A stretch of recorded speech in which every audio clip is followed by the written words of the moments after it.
ನಮಸ್ಕಾರ. ಶ್ರೀ ಟಿವಿ ನ್ಯೂಸ್ಗೆ ಸ್ವಾಗತ. ಈ ದಿನದ ಹೆಡ್ಲೈನ್ಸ್.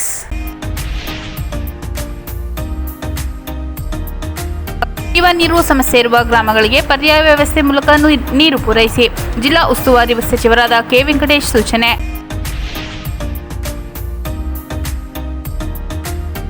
ಲೋಕ್ ಅದಾಲತ್ನಲ್ಲಿ 1,04,649 ಪ್ರಕರಣಗಳ ಇತ್ಯರ್ಥ. ಡಿವಿಯೇಷನ್ ರಸ್ತೆಯಲ್ಲಿ ಕೆಎಸ್ಆರ್ಟಿಸಿ ಬಸ್ ಹರಿದು ವ್ಯಕ್ತಿ ಸಾವು. ಹಸ್ತಾಂತರ ಹಾಗೂ ನಾಮಫಲಕ ಅನಾವರಣ ಕಾರ್ಯಕ್ರಮ.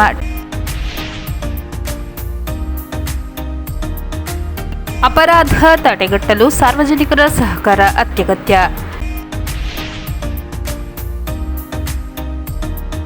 ವಿಶ್ವಕರ್ಮರು ದೇಶಕ್ಕೆ ಕೊಡುಗೆ ನೀಡುವ ಮೂಲಕ ಸಮಾಜಕ್ಕೆ ಮಾದರಿ.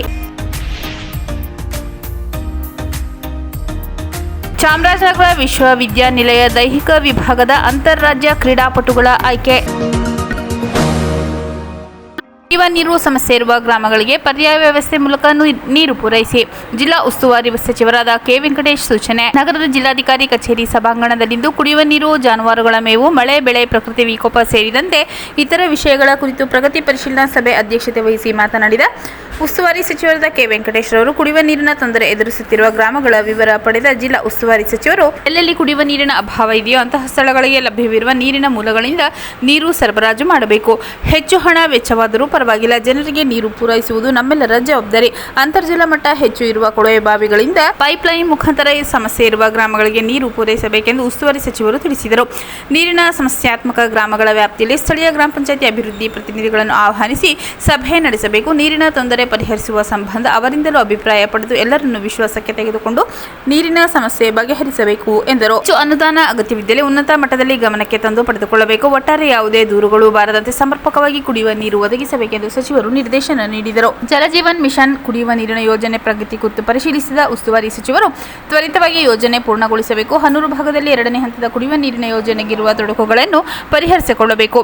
ಉನ್ನತ ಹಂತದಲ್ಲಿ ಸಮಸ್ಯೆ ಇತ್ಯರ್ಥವಾಗಬೇಕಿದ್ದಲ್ಲಿ ಅದರ ಪೂರ್ಣ ಮಾಹಿತಿ ಕುರಿತ ವರದಿಯನ್ನು ಸಲ್ಲಿಸಿದ್ದಲ್ಲಿ ಮೇಲ್ಮಟ್ಟದಲ್ಲಿ ತಾವು ಪರಿಹರಿಸಲು ಕ್ರಮ ಕೈಗೊಳ್ಳುವುದಾಗಿ ತಿಳಿಸಿದರು. ಹನೂರು ತಾಲೂಕಿನ ಕುರಟೆಹೊಸೂರು ಗ್ರಾಮದಲ್ಲಿ ಜಾನುವಾರುಗಳಿಗೆ ಕಂಡುಬಂದಿರುವ ಚರ್ಮಗಂಟು ಕಾಯಿಲೆ ಪ್ರಕರಣಗಳ ವಿವರ ಪಡೆದ ಸಚಿವರು ರೋಗ ಹರಡದಂತೆ ವಹಿಸಬೇಕಾಗಿರುವ ಮುನ್ನೆಚ್ಚರಿಕೆ ಕ್ರಮಗಳ ಬಗ್ಗೆ ಜಾನುವಾರು ಸಾಕುವವರಿಗೆ ಸಲಹೆ ನೀಡಬೇಕು. ರೋಗ ಲಕ್ಷಣ ಕಂಡುಬಂದ ಕೂಡಲೇ ಸ್ಥಳಕ್ಕೆ ಪಶು ವೈದ್ಯಾಧಿಕಾರಿಗಳು ಭೇಟಿ ನೀಡಿ ಪರಿಶೀಲಿಸಬೇಕು. ರೋಗದಿಂದ ಮೃತಪಟ್ಟಿರುವ ಜಾನುವಾರುಗಳ ಅವಲಂಬಿತರಿಗೆ ಪರಿಹಾರ ನೀಡಬೇಕು. ಬೇರೆ ಕಡೆ ಇರುವ ಪಶು ವೈದ್ಯಾಧಿಕಾರಿ ಸಿಬ್ಬಂದಿಯನ್ನು ರೋಗ ಕಂಡುಬಂದಿರುವ ಸ್ಥಳಗಳಿಗೆ ನಿಯೋಜನೆ ಮಾಡಬೇಕು. ಪಶುಪಾಲನಾ ಪಶು ಸೇವಾ ಇಲಾಖೆ ಹಿರಿಯ ಅಧಿಕಾರಿಗಳು ನಿರಂತರವಾಗಿ ಮೇಲುಸ್ತುವಾರಿ ಮಾಡುವಂತೆ ಕಟ್ಟುನಿಟ್ಟಿನ ಸೂಚನೆ ನೀಡಿದರು. ಶಾಸಕರಾದ ಸಿ. ಪುಟ್ಟರಂಗಶೆಟ್ಟಿ ಮಾತನಾಡಿ, ಚಾಮರಾಜನಗರ ತಾಲೂಕಿನ ಪುಣಜನೂರು ಗೇಟ್, ಕೋಳಿಪಳ್ಯ, ದೊಡ್ಡಮೂಡಹಳ್ಳಿ, ದೊಡ್ಡಮೋಳೆ, ಮೂಕನಪಾಳ್ಯ ಸೇರಿದಂತೆ ಹಲವು ಗ್ರಾಮಗಳಲ್ಲಿ ಪ್ರಸ್ತುತ ಕುಡಿಯುವ ನೀರಿನ ಸಮಸ್ಯೆ ಎದುರಾಗಿದೆ. ಚಾಮರಾಜನಗರ ಪಟ್ಟಣದಲ್ಲಿಯೂ ಸಮರ್ಪಕವಾಗಿ ಕುಡಿಯುವ ನೀರು ಪೂರೈಕೆಯಾಗಬೇಕು. ಕೂಡಲೇ ಇದಕ್ಕೆ ಹೆಚ್ಚಿನ ಅನುದಾನ ವೆಚ್ಚ ಮಾಡಿ ಯಾವುದೇ ತೊಂದರೆಯಾಗದಂತೆ ನೀರು ಪೂರೈಸಲು ಕ್ರಮ ತೆಗೆದುಕೊಳ್ಳಬೇಕೆಂದು ತಿಳಿಸಿದರು. ಶಾಸಕರಾದ ಎಂ. ಆರ್. ಮಂಜುನಾಥ್ ಮಾತನಾಡಿ, ಹನೂರು ತಾಲೂಕಿನ 48 ಗ್ರಾಮಗಳಲ್ಲಿ ಕುಡಿಯುವ ನೀರಿನ ಸಮಸ್ಯೆ ತೀವ್ರವಾಗಿದ್ದು 52 ಕೊಳವೆ ಬಾವಿ ಕೊರೆಯಿಸಲಾಗಿದೆ. 52 ಕೊಳವೆ ಬಾವಿಗಳನ್ನು ಕೊರೆಯಿಸಬೇಕು. ಕುಡಿಯುವ ನೀರಿನ ತೊಂದರೆ ಇನ್ನಷ್ಟು ಉಲ್ಬಣವಾಗದಂತೆ ಕೂಡಲೇ ಪರಿಹಾರ ಕಂಡುಕೊಂಡು ಜನರಿಗೆ ನೀರು ಪೂರೈಸಬೇಕು. ಪ್ರಸ್ತುತ ಅಗತ್ಯವಿರುವ ಅನುದಾನ ಒದಗಿಸುವ ಮೂಲಕ ಪಂಚಾಯಿತಿ ವ್ಯಾಪ್ತಿಯಲ್ಲಿ ಸಮಸ್ಯೆ ಆಗದಂತೆ ನೋಡಿಕೊಳ್ಳುವ ಜವಾಬ್ದಾರಿ ಇದೆ ಎಂದರು. ಜಿಲ್ಲಾ ಪಂಚಾಯತ್ ಸಿಒ ಮೋನಾರೋತ್ ಮಾತನಾಡಿ, ಹನೂರು ಭಾಗದ ಹಲವೆಡೆ ಕುಡಿಯುವ ನೀರಿನ ಸಮಸ್ಯೆಗೆ ಅಂತರ್ಜಲ ಕುಸಿತ ಕಾರಣ. ಹನೂರು 2ನೇ ಹಂತದ ಕುಡಿಯುವ ನೀರಿನ ಯೋಜನೆ ಪೂರ್ಣಗೊಂಡರೆ ಸಮಸ್ಯೆಗೆ ಶಾಶ್ವತ ಪರಿಹಾರ. ಪ್ರಸ್ತುತ 15ನೇ ಹಣಕಾಸು ನೆರವಿನಡಿ ಕುಡಿಯುವ ನೀರಿಗಾಗಿ ಗ್ರಾಮಗಳಲ್ಲಿ ವೆಚ್ಚ ಮಾಡಿರುವ ಪೂರ್ಣ ವಿವರವನ್ನು ಅಧಿಕಾರಿಗಳು ಒದಗಿಸಬೇಕು ಎಂದರು. ಜಿಲ್ಲಾ ಪೊಲೀಸ್ ವರಿಷ್ಠಾಧಿಕಾರಿ ಡಾಕ್ಟರ್ ಬಿ. ಟಿ. ಕವಿತಾ, ಹೆಚ್ಚುವರಿ ಜಿಲ್ಲಾಧಿಕಾರಿ ಟಿ. ಜಾವರೇಗೌಡ, ಬಿಆರ್ಟಿ ಹುಲಿ ಸಂರಕ್ಷಿತ ಪ್ರದೇಶದ ಉಪ ಅರಣ್ಯ ಸಂರಕ್ಷಣಾಧಿಕಾರಿ ಶ್ರೀಪತಿ, ಮಲೆ ಮಹದೇಶ್ವರ ವನ್ಯಜೀವಿ ವಿಭಾಗದ ಉಪ ಅರಣ್ಯ ಸಂರಕ್ಷಣಾಧಿಕಾರಿ ಭಾಸ್ಕರ್, ಉಪ ವಿಭಾಗಾಧಿಕಾರಿ ದಿನೇಶ್ ಕುಮಾರ್ ಮೀನಾ, ಗ್ರಾಮೀಣ ನೀರು ನೈರ್ಮಲ್ಯ ಇಲಾಖೆ ಕಾರ್ಯಪಾಲಕ ಇಂಜಿನಿಯರ್ ಜಗದೀಶ್, ಪಶುಪಾಲನಾ ಇಲಾಖೆ ಜಾನುವಾರು ಆರೋಗ್ಯ ವಿಭಾಗದ ಹೆಚ್ಚುವರಿ ನಿರ್ದೇಶಕ ಡಾಕ್ಟರ್ ಶಿವರುದ್ರಪ್ಪ, ಪಶುಪಾಲನಾ ಇಲಾಖೆ ಜಂಟಿ ನಿರ್ದೇಶಕ ಶಿವಣ್ಣ, ಉಪನಿರ್ದೇಶಕ ಮಂಜುನಾಥ್, ಕೃಷಿ ಇಲಾಖೆ ಜಂಟಿ ನಿರ್ದೇಶಕ ಅಬೀದ್, ತೋಟಗಾರಿಕಾ ಇಲಾಖೆ ಉಪನಿರ್ದೇಶಕ ಶಿವಪ್ರಸಾದ್, ಹನೂರು ತಾಲೂಕು ಪಂಚಾಯಿತಿ ಕಾರ್ಯನಿರ್ವಾಹಕ ಅಧಿಕಾರಿ ಉಮೇಶ್, ತಾಲೂಕು ತಹಸೀಲ್ದಾರ್ಗಳು ಸೇರಿದಂತೆ ವಿವಿಧ ಇಲಾಖೆಗಳ ಅಧಿಕಾರಿಗಳು ಸಭೆಯಲ್ಲಿ ಉಪಸ್ಥಿತರಿದ್ದರು. ಲೋಕ್ ಅದಾಲತ್ನಲ್ಲಿ 1,04,649 ಪ್ರಕರಣಗಳ ಇತ್ಯರ್ಥ. ಜಿಲ್ಲಾ ನ್ಯಾಯಾಧೀಶರಾದ ಜಿ. ಭಾರತಿ. ನಗರದ ಜಿಲ್ಲಾ ನ್ಯಾಯಾಲಯದ ವ್ಯಾಜ್ಯಪೂರ್ವ ಪರಿಹಾರ ಕೇಂದ್ರದಲ್ಲಿ ಇಂದು ವಿಷಯ ತಿಳಿಸಿದ ಪ್ರಧಾನ ಜಿಲ್ಲಾ ಮತ್ತು ಸೆಷನ್ಸ್ ನ್ಯಾಯಾಧೀಶರು ಹಾಗೂ ಜಿಲ್ಲಾ ಕಾನೂನು ಸೇವೆಗಳ ಪ್ರಾಧಿಕಾರದ ಅಧ್ಯಕ್ಷರಾದ ಜಿ. ಪ್ರಭಾವತಿ ಅವರು ಕಳೆದ ಬಾರಿ ಲೋಕ್ ಅದಾಲತ್ನಲ್ಲಿ 1,01,431 ಪ್ರಕರಣ ಇತ್ಯರ್ಥಪಡಿಸಲಾಗಿತ್ತು. ಇತ್ತೀಚೆಗೆ ನಡೆದ ಲೋಕ್ ಅದಾಲತ್ನಲ್ಲಿ 2,672 ನ್ಯಾಯಾಲಯ ಪ್ರಕರಣ ಹಾಗೂ 1,01,977 ವ್ಯಾಜ್ಯಪೂರ್ವ ಪ್ರಕರಣ ಸೇರಿದಂತೆ 1,04,649 ಪ್ರಕರಣ ಇತ್ಯರ್ಥವಾಗಿದೆ. ಹೆಚ್ಚುವರಿಯಾಗಿ 3,218 ಪ್ರಕರಣ ಪರಿಹರಿಸಲಾಗಿದೆ ಎಂದರು. ರಾಷ್ಟ್ರೀಯ ಹಾಗೂ ರಾಜ್ಯ ಕಾನೂನು ಸೇವಾ ಪ್ರಾಧಿಕಾರದ ನಿರ್ದೇಶನದ ಮೇಲೆ ಸರ್ವರಿಗೂ ನ್ಯಾಯ ಪರಿಕಲ್ಪನೆಯಡಿ ಜನಸಾಮಾನ್ಯರ ಅನುಕೂಲಕ್ಕಾಗಿ ಪ್ರಕರಣಗಳನ್ನು ತ್ವರಿತವಾಗಿ ಇತ್ಯರ್ಥಪಡಿಸಲಾಗುತ್ತಿದೆ.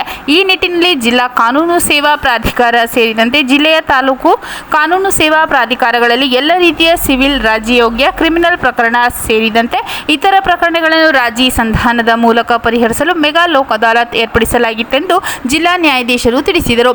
ಈ ಬಾರಿ ಲೋಕ್ ಅದಾಲತ್ನಲ್ಲಿ ಚಾಮರಾಜನಗರದ 440, ಯಳಂದೂರಿನ 308, ಕೊಳ್ಳೇಗಾಲದ 1,405 ಹಾಗೂ ಗುಂಡ್ಲುಪೇಟೆಯ 519 ಸೇರಿದಂತೆ ಬಾಕಿ ಇದ್ದ 2,672 ನ್ಯಾಯಾಲಯ ಪ್ರಕರಣ ಮತ್ತು ಚಾಮರಾಜನಗರದ 56,268, ಯಳಂದೂರಿನ 2,849, ಕೊಳ್ಳೇಗಾಲ ತಾಲೂಕಿನ 17,931 ಹಾಗೂ ಗುಂಡ್ಲುಪೇಟೆಯ 24,929 ಸೇರಿದಂತೆ ಒಟ್ಟು 1,01,977 ವ್ಯಾಜ್ಯಪೂರ್ವ ಪ್ರಕರಣಗಳನ್ನು ಇತ್ಯರ್ಥಪಡಿಸಲಾಗಿದೆ. ವ್ಯಾಜ್ಯಪೂರ್ವ ಹಾಗೂ ನ್ಯಾಯಾಲಯದ ಒಟ್ಟು 1,04,649 ಪ್ರಕರಣ ಇತ್ಯರ್ಥಗೊಂಡಿದ್ದು, ಚೆಕ್ಕು ಅಮಾನ್ಯ ಪ್ರಕರಣ, ಎಂಇಸಿ ಹಾಗೂ ಕಕ್ಷಿದಾರರಿಗೆ ಪರಿಹಾರ ರೂಪದಲ್ಲಿ ಒಟ್ಟು 12,72,69,860 ರು ಸಂಗ್ರಹಿಸಲಾಗಿದೆ ಎಂದರು. ರಾಜ್ಯಯೋಗ್ಯ ಪ್ರಕರಣಗಳ ಇತ್ಯರ್ಥಕ್ಕಾಗಿ ಜನಸಾಮಾನ್ಯರು ಲೋಕ್ ಅದಾಲತ್ಗಾಗಿ ಕಾಯುವ ಅವಶ್ಯಕತೆ ಇಲ್ಲ. ಇದಕ್ಕಾಗಿ ನ್ಯಾಯಾಲಯದಲ್ಲಿ ಹಿಂದೆ ಮೊದಲ ಬಾರಿಗೆ ಮಧ್ಯಸ್ಥಿಕೆ ಶಿಬಿರ ಏರ್ಪಡಿಸಲಾಗಿದೆ. ಮಧ್ಯಸ್ಥಿಕೆ ಶಿಬಿರ ಉಭಯ ಪಕ್ಷಗಾರರಿಗೂ ನ್ಯಾಯ ದೊರೆಯಲು ನಿರಂತರವಾಗಿ ಕಾರ್ಯನಿರ್ವಹಿಸಲಿದೆ. ಅಲ್ಲದೆ ಕೌಟುಂಬಿಕವಾಗಿ ವಿವಾಹ ವಿಚ್ಛೇದನ, ಪತಿ ಪತ್ನಿ ಜೀವನಾಂಶ ಕೋರಿಕೆ ಹಾಗೂ ವಿಚ್ಛೇದನ ಪ್ರಕರಣ ದಾಖಲಾಗುವ ಮೊದಲಿನ ದೂರು ಸೇರಿದಂತೆ ಒಟ್ಟು 8 ಪ್ರಕರಣ ಇತ್ಯರ್ಥಪಡಿಸಿ ಪತಿ ಪತ್ನಿಯರನ್ನು ಒಂದುಗೂಡಿಸಿರುವುದು ಈ ಅದಾಲತ್ನ ವಿಶೇಷ ಎಂದು ಹೇಳಿದರು. ನ್ಯಾಯಾಲಯದಲ್ಲಿದ್ದ ರಾಜ್ಯಯೋಗ್ಯ ಹಾಗೂ ವ್ಯಾಜ್ಯಪೂರ್ವ ಪ್ರಕರಣಗಳ ಕಕ್ಷಿದಾರರು, ನ್ಯಾಯಾಧೀಶರು, ವಕೀಲರು, ಸಂಧಾನಕಾರರಿಂದ ಮೆಗಾ ಲೋಕ್ ಅದಾಲತ್ ಬಗ್ಗೆ ಹೆಚ್ಚಿನ ಅರಿವು ಮೂಡಿಸಿ 10-15 ವರ್ಷಗಳಿಂದ ಬಾಕಿ ಇದ್ದ ಪ್ರಕರಣಗಳನ್ನು ರಾಜಿ ಮೂಲಕ ಇತ್ಯರ್ಥಪಡಿಸಲಾಗಿದೆ. ಅಲ್ಲದೆ ನ್ಯಾಯಾಲಯಗಳಲ್ಲಿ ಪ್ರಕರಣ ದಾಖಲಾಗುವ ಮೊದಲೇ ಸಾಕಷ್ಟು ವ್ಯಾಜ್ಯಪೂರ್ವ ಪ್ರಕರಣ ಇತ್ಯರ್ಥವಾಗಿರುವುದು ಹರ್ಷದಾಯಕ. ಇದರಿಂದ ಕಕ್ಷಿದಾರರ ಸಮಯ, ಹಣ ಉಳಿತಾಯವಾಗಲಿದೆ. ನ್ಯಾಯಾಲಯದ ಹೊರೆಯೂ ತಗ್ಗಿದೆ. ಅದಾಲತ್ ಯಶಸ್ಸಿಗೆ ಕಾರಣರಾದ ಜಿಲ್ಲಾಡಳಿತ, ವಿವಿಧ ಇಲಾಖೆಗಳು, ಬ್ಯಾಂಕ್ಗಳಿಗೆ ಅಭಿನಂದನೆಗಳನ್ನು ಜಿಲ್ಲಾ ನ್ಯಾಯಾಧೀಶರಾದ ಜಿ. ಪ್ರಭಾವತಿ ತಿಳಿಸಿದರು.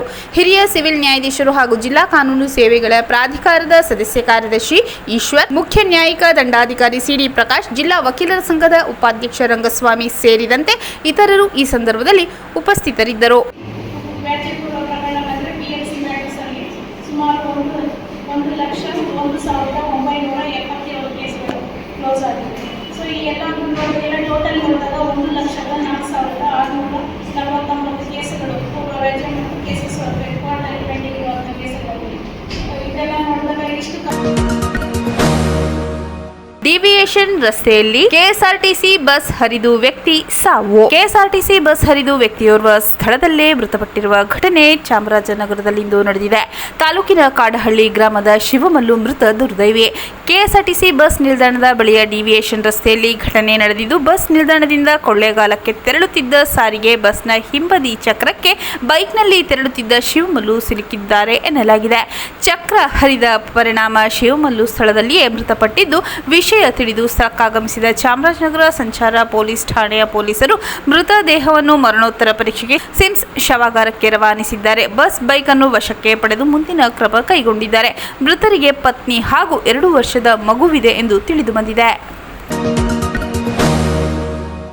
ಹಸ್ತಾಂತರ ಹಾಗೂ ನಾಮಫಲಕ ಅನಾವರಣ ಕಾರ್ಯಕ್ರಮ ಟಿ. ನರಸೀಪುರ ತಾಲೂಕು ಕನ್ನಳ್ಳಿ ಗ್ರಾಮದಲ್ಲಿ ಶ್ರೀ ಕ್ಷೇತ್ರ ಧರ್ಮಸ್ಥಳ ಗ್ರಾಮಾಭಿವೃದ್ಧಿ ಯೋಜನೆ ಆರ್ಥಿಕ ಸಹಕಾರದೊಂದಿಗೆ ಗ್ರಾಮ ಪಂಚಾಯಿತಿ ಹಾಗೂ ಕೆರೆ ಸಮಿತಿ ಗ್ರಾಮಸ್ಥರ ಸಹಭಾಗಿತ್ವದೊಂದಿಗೆ 824ನೇ ನಮ್ಮೂರು ನಮ್ಮ ಕೆರೆ ನಾಮಫಲಕ ಅನಾವರಣ, ಬಾಗಿನ ಅರ್ಪಣೆ ಹಾಗೂ ಕೆರೆ ಹಸ್ತಾಂತರ ಕಾರ್ಯಕ್ರಮ ನಡೆಸಲಾಯಿತು. ರಾಜ್ಯದಾದ್ಯಂತ ನಮ್ಮೂರು ನಮ್ಮ ಕೆರೆ ಕಾರ್ಯಕ್ರಮದಡಿಯಲ್ಲಿ ಇದುವರೆಗೆ 918 ಕೆರೆಗಳ ಹೂಳು ತೆಗೆದು ಅಭಿವೃದ್ಧಿಪಡಿಸಲಾಗಿದೆ. ಇದರ ಮಹತ್ವ ಹಾಗೂ ಪ್ರಯೋಜನಗಳ ಬಗ್ಗೆ ಮಾಹಿತಿ ನೀಡಿದರು. ಹಾಗೆ ಶ್ರೀ ಕ್ಷೇತ್ರದ 800 ವರ್ಷಗಳ ಇತಿಹಾಸ ಹಾಗೂ ಪೂಜ್ಯರ ಚತುರ್ವಿಧಾನ ಪರಂಪರೆ ಸಮುದಾಯ ಅಭಿವೃದ್ಧಿ ಕಾರ್ಯಕ್ರಮಗಳ ಬಗ್ಗೆ ಮನಮಟ್ಟು ಮಾಡುವಂತೆ ತಿಳಿಸಿದರು. ಶ್ರೀ ಲಕ್ಷ್ಮಣ ಮಾತನಾಡಿ, ಶ್ರೀ ಕ್ಷೇತ್ರದಿಂದ ಅನುದಾನ ಪಡೆದು ನಮ್ಮೂರ ಕೆರೆಗೆ ಪುನರ್ಜೀವ ನೀಡಿದಂತಾಗಿದೆ. ಇದರ ಅನುಕೂಲ ಗ್ರಾಮಸ್ಥರು ಪಡೆಯಲು ತಿಳಿಸಿದರು. ಹಾಗೆ ಪೂಜ್ಯರ ಅಧ್ಯಕ್ಷತೆಯಲ್ಲಿ ಸಂಸ್ಥೆ ಮಾಡುತ್ತಿರುವ ಸಮಾಜಮುಖಿ ಕಾರ್ಯಕ್ರಮಕ್ಕೆ ಎಲ್ಲರೂ ಕೃತಜ್ಞರಾಗಿರಬೇಕೆಂದು ತಿಳಿಸುತ್ತಾ, ಇತ್ತೀಚಿನ ದಿನದಲ್ಲಿ ಕಿಡಿಗೇಡಿಗಳು ದುಷ್ಕೃತ್ಯ ನಡೆಸುತ್ತಿದ್ದು ಇದರ ವಿರುದ್ಧ ನಾವೆಲ್ಲರೂ ಸಿಡಿದು ನಿಲ್ಲುವ ಕಾಲ ಬಂದಿದೆ. ಶ್ರೀ ಮಂಜುನಾಥ ಕಿಡಿಗೇಡಿಗಳ ನಾಶ ಮಾಡೇ ಮಾಡುತ್ತಾನೆ, ಧರ್ಮಕ್ಕೆ ಸತ್ಯಕ್ಕೆ ಯಾವಾಗಲೂ ಜಯ ಎಂದು ತಿಳಿಸಿದರು. ಗುರುಮೂರ್ತಿ ಮಾತನಾಡುತ್ತಾ, ಕ್ಷೇತ್ರಕ್ಕೆ ಹಾಗೂ ಪೂಜ್ಯರಿಗೆ ಬಂದಿರುವ ಸಂಕಷ್ಟ ಸೂರ್ಯನಿಗೆ ಮೋಡ ಕವಿದ ಹಾಗೆ ಕ್ಷಣಿಕ ಮಾತ್ರ ಸತ್ಯಮೇವ ಜಯತೆ, ಮೋಡ ಸರಿದ ನಂತರ ಬೆಳಕು ಬರುವ ಹಾಗೆ ಕಿಡಿಗೇಡಿಗಳು ನಾಶವಾಗುತ್ತಾರೆ ಎಂದು ತಿಳಿಸಿದರು. ಈ ಸಂದರ್ಭ ವಲಯ ಮೇಲ್ವಿಚಾರಕರಾದ ಕುಮಾರಿ, ಕೃಷಿ ಮೇಲ್ವಿಚಾರಕ ಶಿವಶಂಕರ್, ಸೇವಾ ಪ್ರತಿನಿಧಿ ಮಮತಾ, ಸದಸ್ಯರು, ಗ್ರಾಮಸ್ಥರು ಉಪಸ್ಥಿತರಿದ್ದರು. ಅಪರಾಧ ತಡೆಗಟ್ಟಲು ಸಾರ್ವಜನಿಕರ ಸಹಕಾರ ಅತ್ಯಗತ್ಯ. SP BT Kavitha. ಜಿಲ್ಲಾ ಪೊಲೀಸ್ ಕಚೇರಿ ಸಭಾಂಗಣದಲ್ಲಿ ಕೊಳ್ಳೇಗಾಲ ವಿಭಾಗದ ನಾಗರಿಕ ಬಂದೂಕು ತರಬೇತಿ ಶಿಬಿರದ ಸಮಾರೋಪ ಸಮಾರಂಭ 1 ವಾರಗಳ ಕಾಲ ನಡೆಯಿತು. ಶಿಬಿರದಲ್ಲಿ ಭಾಗವಹಿಸಿದ ನಾಗರಿಕರಿಗೆ ಪ್ರಮಾಣ ಪತ್ರ ವಿತರಣೆ ಕಾರ್ಯಕ್ರಮದಲ್ಲಿ 69 ನಾಗರಿಕರು, ಓರ್ವ ಮಹಿಳೆ ಸೇರಿದಂತೆ ನಾಗರಿಕರಿಗೆ ಪ್ರಮಾಣ ಪತ್ರ ವಿತರಿಸಿ ಮಾತನಾಡಿದ ಎಸ್ಪಿ ಬಿಟಿ ಕವಿತಾ ಅವರು, ಜಿಲ್ಲೆಯಲ್ಲಿ 100ಕ್ಕೆ 99% ಪೊಲೀಸರು ಉತ್ತಮ ಕೆಲಸ ಮಾಡುತ್ತಿದ್ದರೆ 1% ಕೆಲಸ ಆಗುವುದಿಲ್ಲ. ಅಂದರೆ ಪೊಲೀಸ್ ಇಲಾಖೆ ಬಗ್ಗೆ ಲಘುವಾಗಿ ಮಾತನಾಡುತ್ತಾರೆ. ದಿನನಿತ್ಯ 24 ಗಂಟೆಗಳ ಕಾಲ ಆರೋಗ್ಯ ಇಲಾಖೆ ಹೊರತುಪಡಿಸಿದರೆ ಪೊಲೀಸ್ ಇಲಾಖೆ ನಿಗದಿತ ಸಮಯದಲ್ಲಿ ಊಟ ತಿಂಡಿ ಮಾಡದೆ ಕರ್ತವ್ಯವೇ ದೇವರೆಂದು ಜಿಲ್ಲಾ ಪೊಲೀಸರು ಉತ್ತಮ ಕೆಲಸ ಮಾಡುತ್ತಿದ್ದಾರೆಂದು ಮೆಚ್ಚುಗೆ ವ್ಯಕ್ತಪಡಿಸಿದರು. ದಿನನಿತ್ಯ ಪ್ರತಿಭಟನೆ, ಗಣ್ಯ ವ್ಯಕ್ತಿಗಳಿಗೆ ಬಂದೋಬಸ್ತ್ ಮಾಡಲಾಗುತ್ತದೆ. ಇದರ ಜೊತೆ ಗಣಪತಿ ವಿಸರ್ಜನೆ, ದಸರಾ ಕಾರ್ಯಕ್ರಮ ಅಂತ ನಮ್ಮ ಜಿಲ್ಲೆಯ ಪೊಲೀಸರು ಹೊರಗಡೆ ಹೋಗಿ ಕರ್ತವ್ಯ ನಿರ್ವಹಿಸುವ ಸಹ ಮಾಡುತ್ತಿದ್ದಾರೆ. ಇದರ ಮಧ್ಯೆ ಜಿಲ್ಲೆಯ ಪೊಲೀಸರು ಸಾರ್ವಜನಿಕರ ಸುರಕ್ಷತೆಗೆ ಹೆಚ್ಚಿನ ಆದ್ಯತೆ ನೀಡಿದ್ದಾರೆ. ಇದಕ್ಕೆ ನಾಗರಿಕರು ಸಹಕಾರ ನೀಡಬೇಕು ಎಂದು ಹೇಳಿದರು.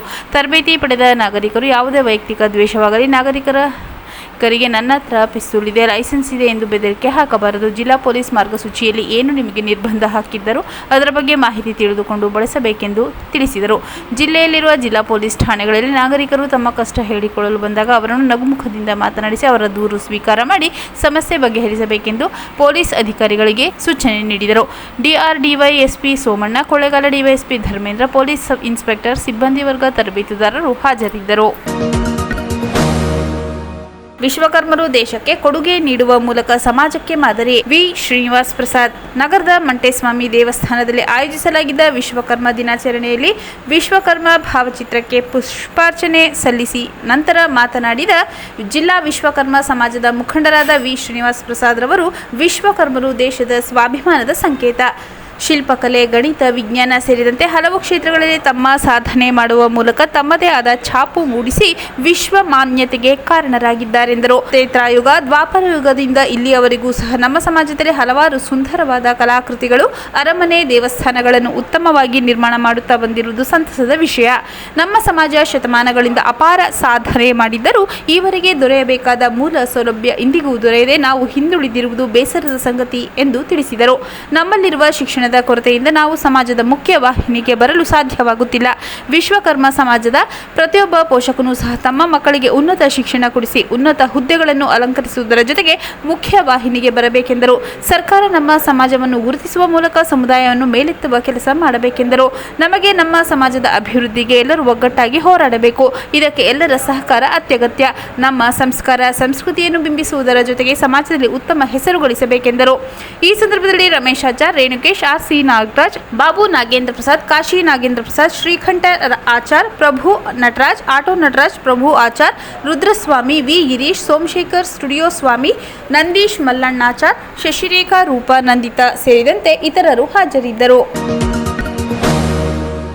ಚಾಮರಾಜನಗರ ವಿಶ್ವವಿದ್ಯಾನಿಲಯ ದೈಹಿಕ ವಿಭಾಗದ ಅಂತಾರಾಜ್ಯ ಕ್ರೀಡಾಪಟುಗಳ ಆಯ್ಕೆ. ಸರ್ಕಾರಿ ಮಹಿಳಾ ಪ್ರಥಮ ದರ್ಜೆ ಕಾಲೇಜು ಮೈದಾನದಲ್ಲಿ 2025-26ನೇ ಸಾಲಿನ ಅಂತಾರಾಜ್ಯ ಕ್ರೀಡಾಪಟುಗಳ ಆಯ್ಕೆಯನ್ನು ದೈಹಿಕ ವಿಶ್ವವಿದ್ಯಾಲಯ ನಿರ್ದೇಶಕರಾದ ಡಾ ಶಾಂತರಾಜು ಅವರ ನೇತೃತ್ವದಲ್ಲಿ ನಡೆಯಿತು.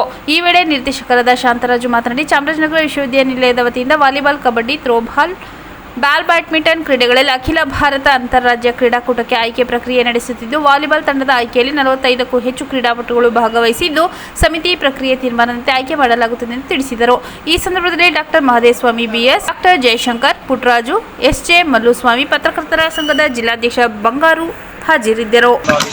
ನಮ್ಮ ವಿಷಯಗಳಿಂದ ಈ ವರ್ಷ ಶ್ರೀ ಕಚೇರಿಗಳಲ್ಲಿ volleyball, kho-kho, kabaddi, badminton, cross country, athletics, softball ಮತ್ತು ಶಟಲ್ ಬ್ಯಾಡ್ಮಿಂಟನ್ ಈ ಕ್ರೀಡೆಗಳಲ್ಲಿ ಭಾಗವಹಿಸುತ್ತವೆ. ಇದರಲ್ಲಿ ಎಲ್ಲ ಸಹಕಾರವು ವಿಶ್ವವಿದ್ಯಾಲಯದ ವತಿಯಿಂದಲೇ ನೀಡಲಾಗುತ್ತೆ. ಕುಡಿಯುವ ನೀರು ಸಮಸ್ಯೆ ಇರುವ ಗ್ರಾಮಗಳಿಗೆ ಪರ್ಯಾಯ ವ್ಯವಸ್ಥೆ ಮೂಲಕ ನೀರು ಪೂರೈಸಿ ಜಿಲ್ಲಾ ಉಸ್ತುವಾರಿ ಸಚಿವರಾದ ಕೆ. ವೆಂಕಟೇಶ್ ಸೂಚನೆ.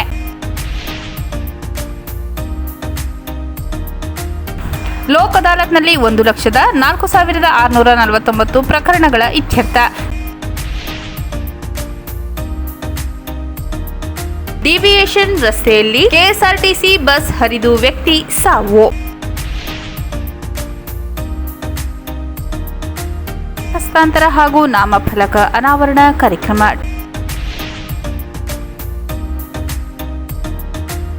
ಅಪರಾಧ ತಡೆಗಟ್ಟಲು ಸಾರ್ವಜನಿಕರ ಸಹಕಾರ ಅತ್ಯಗತ್ಯ.